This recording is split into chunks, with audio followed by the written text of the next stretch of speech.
soxna si ñu ngi leen Ndiaye ñu ngi leen fay bu baax a baax. tur bi ak sant bi. waaw soxna Aminata Latouf la.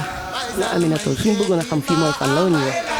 waaw fii mooy mën nañu kër sëñ Saliou ndax borom kër gi moom surtout sëñ Saliou la ba pare doon nekk doom aussi sëñ Cheikh Saliou nekk turandoo itam waaw donc turandoo la sët la waaw.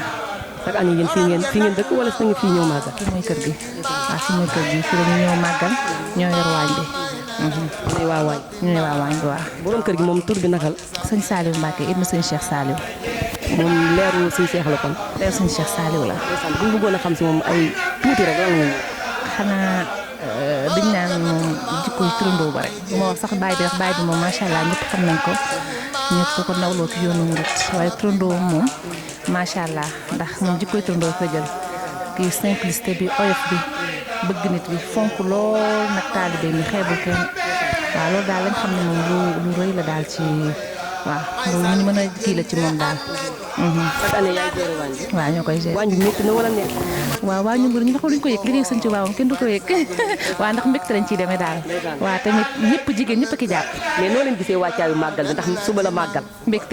mbégte safar rek dañ koy dund. waaw mbégte safar rek dara diisul daal. yéen a koy yëg bu baax waaw dara diisul. tey mooy 17 safar. waaw di waajal 18 safar bi. waaw màggal suñu waaw màggalu sëñ Tuubaa gi. looy wax ñi lay seetal. di leen wax ne di leen bëgg rek di leen bëgg ci safar gi rek ñoom ñëpp leen di souhaiter aussi un bon màggal rek waaw rek murit moom dañ lu waaye mën rek na nga def waaw moom bés bi moom benn la ci at bi waaw te sax ba romb rek jeexal beneen la ñuy waxati waaw. di am mbégte si ak contentement bu baax. loolu bu baax a baax jërëjëf kontaan nañ lool.